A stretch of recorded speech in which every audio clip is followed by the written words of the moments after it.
Welcome to the Genius Factory. Enjoy the video. You start by inspecting the wall for runs, low sheen patches, and texture differences so you know what to fix. Sand shiny or raised areas with 120 grit until the surface feels consistent. Use a putty knife and spackle for dents and holes, then sand smooth. Wipe with a damp cloth so dust won't interfere with adhesion. Once done, apply a stain-blocking primer to patched or porous zones so the new coat lays down evenly and won't flash or soak in. You now focus on making transitions invisible. Feather the repair edges by sanding lightly from the patch center outward until the profile is gradual.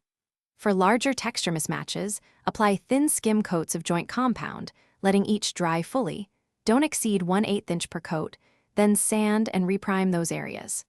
When painting, use a high-quality roller with a 3/8 to 1/2 nap for typical walls, and add a paint conditioner to slow drying slightly so lap marks aren't left behind. You finish with 2 thin, consistent coats, keeping a wet edge and consistent roller pressure so texture and sheen match. Between coats, lightly sand any raised fibers or micro ridges and tack with a microfiber cloth.